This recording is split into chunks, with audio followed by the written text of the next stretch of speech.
नमस्कार दोस्तों, मैं आपका दोस्त और आपका होस्ट अदनान सर फिर आपके सामने मौजूद हूं।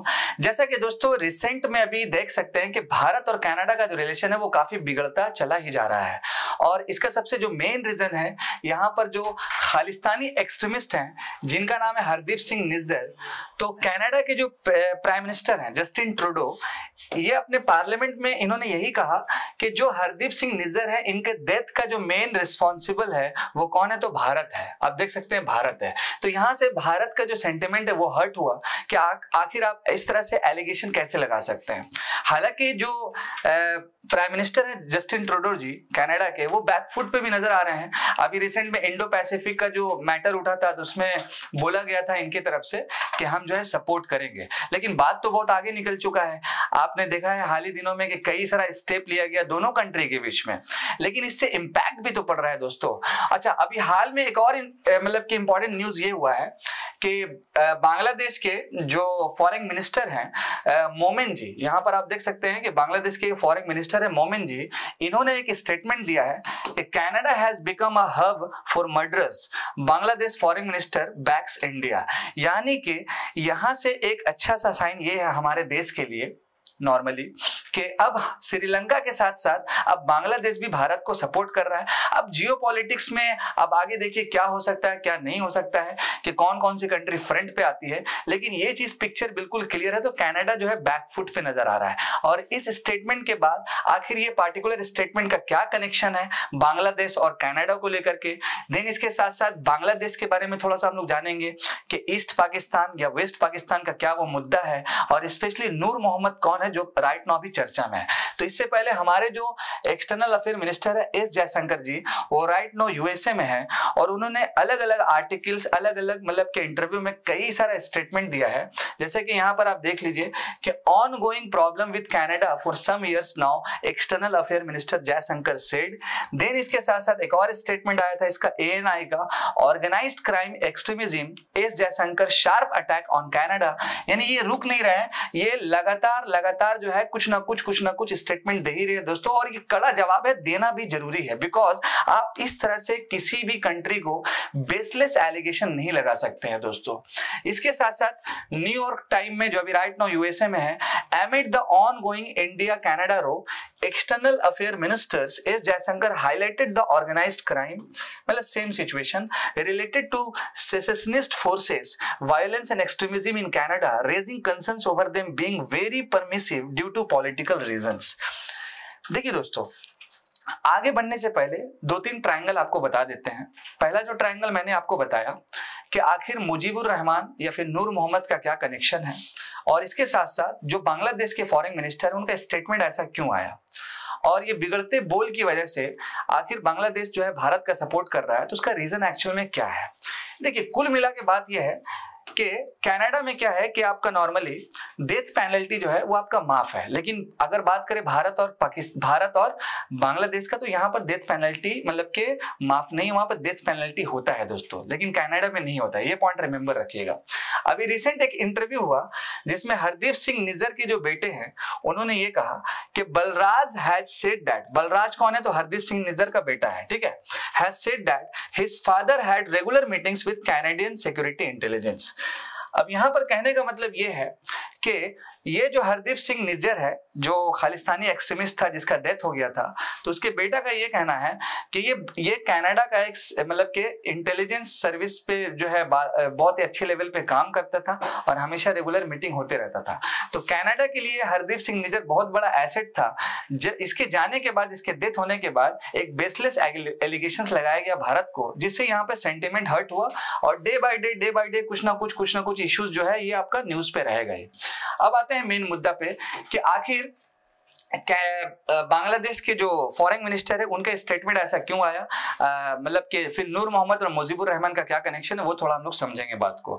देखिए, फर्स्ट ऑफ ऑल बांग्लादेश के जो फॉरेन मिनिस्टर है उनके एक इंटरव्यू में ये कहना है AK अब्दुल मेमन जी का कि made a bold and direct claim Canada must not be a hub of all murders, the murderers can go to Canada. यानी कि जितने भी मर्डर्स होते हैं वो कनाडा को जाते हैं और वहां पर पनाह लेते हैं और वहां की सरकार जो है उसको पनाह देती है। ये नॉर्मली जो है कहना है, ठीक है, फर्स्ट ऑफ ऑल। देन इसके साथ साथ this sharp critic underscores a growing sentiment among Nations that Canada extradition stands specially it's abolitionist position against the death penalty is becoming a protective shield for criminals. देखिए, ये पूरे portion को या statement को समझने से पहले एक छोटा सा स्टोरी हम ये समझ लेते हैं कि आखिर बांग्लादेश ऐसा क्यों कह रही है, बांग्लादेश कनाडा के खिलाफ क्यों है। देखिए, फर्स्ट ऑफ ऑल दोस्तों, अगर हम बांग्लादेश की बात करेंगे तो आपको रिमेंबर होगा इंडो पाकिस्तान वॉर 1971, या जिसको कह सकते हैं बांग्लादेश लिबरेशन वॉर। और नॉर्मली इस वॉर में भारत जो है कह सकते हैं कि भारत के सपोर्ट में बांग्लादेश था और उसके सेपरेशन में भी सपोर्ट में बांग्लादेश था, और फिर यहाँ से दो पार्ट में डिवाइड हुआ। तो पहले वो पॉइंट आप देख लीजिए, ये है आपका नॉर्मली नूर मोहम्मद और ये है आपका मुजीबुर रहमान। मुजीबुर रहमान कौन है, तो बांग्लादेश का इसको फाउंडर कहा जाता है। इसी मुजीबुर रहमान की जो बेटी है शेख हसीना जी, राइट नाउ जो बांग्लादेश की प्रधानमंत्री है, ये भी एंगल रिमेंबर रखना है।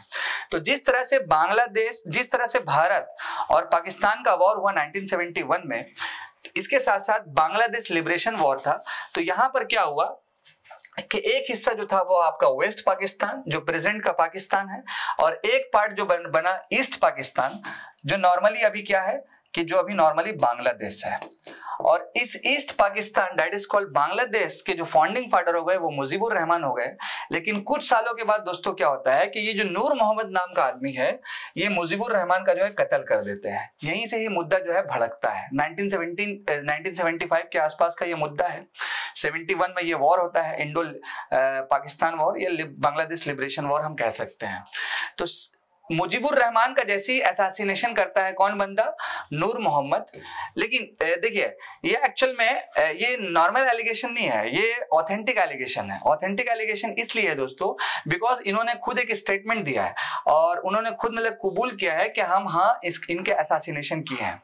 तो ये असैसिनेशन होने की वजह से क्या हुआ है कि बहुत सारा डिसरिस्पेक्टफुल, डिसहार्टेंड हुआ, और स्पेशली बार बार जो है ये जो मुजीबुर रहमान जी है, इनके तरफ से जो भी पार्टी थी, बांग्लादेश के जो रिप्रेजेंटेटिव थे, उन्होंने बार बार ये स्टेटमेंट दिया कनाडा को कि जो नूर मोहम्मद पनाह ले रहा है कहाँ पे, मतलब इसने मर्डर करके कुछ दिन रहने के बाद ये नूर मोहम्मद चला जाता है कहाँ, कनाडा। ये नूर मोहम्मद कहाँ चला जाता है, कनाडा में चला जाता है।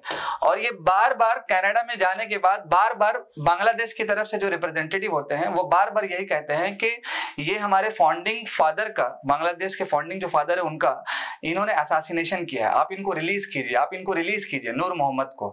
रिमेंबर, तो थोड़ा सा नूर मोहम्मद के बारे में जानते हैं आखिर ये है कौन। देखिए, फर्स्ट ऑफ ऑल नूर मोहम्मद या नूर चौधरी की बात करेंगे तो ये बांग्लादेश आर्मी ऑफिसर्स थे। इसके साथ साथ ये कन्विक्टेड हुए थे किसके केस में, तो assassination of Sheikh Mujibur Rahman. I hope ये एंगल थोड़ा समझे होंगे, ठीक है। लेकिन ये तो बाद में कहां भाग गए, कनाडा भाग गए, वहां पे पनाह मिल गया। तो बांग्लादेश की जो सरकार है बार बार कनाडा सरकार को बोल रही है कि इनको रिलीज कीजिए, क्योंकि कनाडा में क्या है कि डेथ पेनल्टी जो है माफ है, पहला बात दोस्तों। और जैसे ही मान लीजिए कि इसको रिलीज किया जाएगा कहां पे, आपका बांग्लादेश में, तो बांग्लादेश में डेथ पेनल्टी होता है दोस्तों। तो यही एक्चुअल में प्रॉब्लम है जिसकी वजह से बांग्लादेश के जो फॉरेन मिनिस्टर है उनका ये स्टेटमेंट आया कि बांग्लादेश जो है, कनाडा जो है वो मर्डरर्स को क्या करती है, वो एक पनाह देती है। ये एक मतलब कि क्लियर कॉन्सेप्ट है दोस्तों। और आपको एक स्टेटमेंट भी मैंने शो किया ओवरऑल, जिस स्टेटमेंट में मैंने क्लियर बताया कि इस पार्टिकुलर नूर चौधरी की वजह से क्या हुआ था कि शेख मुजीबुर रहमान की कंप्लीट 21 फैमिली मेंबर को जो है मारा गया, उसके बंगलों में हमला किया गया, उसका मर्डर्स किया गया। और इसके साथ साथ जो शेख हसीना जी जो मुजीबुर रहमान की बेटी है वो उस वक्त जर्मनी में पढ़ाई कर रही थी, और उसके एक और मतलब कि सिस्टर थी, जो दो ही, उस फैमिली मेंबर से दो ही लोग बचे, बाकी सारे लोग का जो है डेथ हो गया था दोस्तों। तो ये बहुत बड़ा एक सेंसिटिव मुद्दा था जिसके वजह से बांग्लादेश को मजबूरन अलग अलग स्टेटमेंट देना हुआ कनाडा के खिलाफ, और देना भी जरूरी है बिकॉज जब बोला ही जा रहा है तो आप उसको रिलीज कीजिए, आप उसको पनाह क्यों दे रहे हैं फर्स्ट ऑफ ऑल। तो अब आप देख लीजिए दोस्तों, यहाँ पर एक कनाडा का एलिगेशन क्या है भारत को लेकर के कि आप जो है निज्जर का जो है कत्ल हुआ है, तो उसका जो भी जिम्मेदारी किसका है, तो भारत का है। और इधर ये एंगल आप समझ रहे हैं। तो राइट नाउ ये पर्सपेक्टिव बिल्कुल क्लियर हो गया कि किसी भी एलिगेशंस लगाना है तो उसका एक प्रूफ होना जरूरी है। और फर्स्ट ऑफ ऑल यहाँ पर कनाडा क्या बैकफुट पे नजर आ रहा है। अब आने वाले दिनों में क्या होता है देखते हैं आगे, जियोपॉलिटिक्स में कौन किसका सपोर्ट करता है। लेकिन अब तक तो है भारत के साथ श्रीलंका खड़ा है, बांग्लादेश भी आ गया है नजर में, और बांग्लादेश ने इतना बड़ा इल्जाम भी लगाया, वो भी प्रूफ के साथ लगाया, जरूरी है। और इसका मैंने थोड़ा सा आपको पिक्चर्स भी शेयर किया दोस्तों। इसके साथ साथ एक और एंगल यूपीएससी के पर्सपेक्टिव के हिसाब से कि अगर हम बात करें भारत और कनाडा के रिलेशंस के मैटर्स को लेके, तो कई सारा अलग अलग डायमेंशन होता है दोस्तों, जिसमें आपका पहला डायमेंशन है political, then economical, then diaspora connection, इसके साथ स्ट्रैटेजिक लोकेशन जिसमें इंडो पैसिफिक रीजन था, देन इसके बाद स्पेस प्रोग्राम काफी इंपॉर्टेंट है। तो अलग अलग हिस्सों में अलग अलग डायमेंशन में भारत और कनाडा का रिलेशन बहुत बेहतरीन था, लेकिन लास्ट कुछ दिनों में ये बिगड़ने की वजह से दोनों कंट्री को बहुत ज्यादा इशू हो रहा है। अब आने वाले दिनों में देखते हैं क्या होता है, लेकिन कनाडा को बैकफुट पे जाकर के माफी मांगना होगा, तभी भारत उसको एक्सेप्ट करेगी। ये भी जो है एक बहुत बड़ा पॉइंट है दोस्तों। तो फर्स्ट ऑफ ऑल भारत और कनाडा का जो पॉलिटिकल रिलेशन शुरू हुआ था, डिप्लोमेटिक रिलेशन, वो 1947 के साथ शुरू हुआ था। दैट मींस कि हमारे आजादी के बाद से शुरू हो गया। इसके साथ साथ इंडिया और Canada have a long standing bilateral relationship based on shared principle such as democracy, human rights, rule of law and pluralism. अच्छा देखिए, ये जो ह्यूमन राइट्स है ना, इसी की वजह से क्या किया है कि डेथ जो पेनल्टी होता है, यानी कि सजाए मौत, कैपिटल पनिशमेंट, वो आपका कनाडा जो है ये वहां पर माफ किए हुए हैं। ये ह्यूमन राइट्स का जो बैकग्राउंड बना करके ओवरऑल, ठीक है। इकोनॉमिकल पर्सपेक्टिव की बात करेंगे तो दोनों कंट्री के बीच में जो बायलैटरल रिलेशन है एनुअली वो 6 बिलियन के आसपास है डॉलर, और इंडिया का जो इन्वेस्टमेंट है कनाडा में वो लगभग $4 बिलियन के आसपास है। अगर हम बात करें इन्वेस्टमेंट के अकॉर्डिंग, तो according to investment India, Canada is the अथार्वा largest foreign investor in India with an overall investment about $3,306 million from April 2002 to March 2023। ये डेटा काफी इंपॉर्टेंट है दोस्तों, आपको एग्जामिनेशन में स्पेशली मेंस में काफी हेल्प करेगा। Over 600 Canadian companies have a presence in India and over 1000 Canadian companies are actively pursuing business in Indian markets। ये तो कुछ था इंपॉर्टेंट इकोनॉमिकल रिलेशन, जिसमें एक सेपा नाम आप याद रखिएगा, comprehensive economic partnership agreement. Diaspora की बात करेंगे तो भारत के लोग कितने लोग जो है कनाडा में है और कनाडा के लोग भारत में कितना है, तो हम लोग काफी बार बोलते हैं ना कि पंजाब के जितने लोग हैं उनका जो सेकंड घर है वो कनाडा है। तो आप देख सकते हैं डायस्पोरा के मामले में कि Canada host one of the largest Indian diaspora in the world. 16 lakh people of Indian origin accounting more than 3% of total Canadian population and 7 lakh non residential Indians. ये कुछ इंपॉर्टेंट पर्सपेक्टिव था दोस्तों। आई होप कि ये एंगल थोड़ा समझ में आया होगा। और एक जो मैंने बताया आपको मोमेन जी आखिर उनका स्टेटमेंट क्या कहना था, देन इसके साथ साथ मुजीबुर रहमान का भी एंगल मैंने बताया, और भारत और कनाडा का रिलेशन कब से शुरुआत हुआ, और राइट नाउ ये जो चल रहा है मामला, अब ये आगे देखते हैं कब तक चलता है दोस्तों।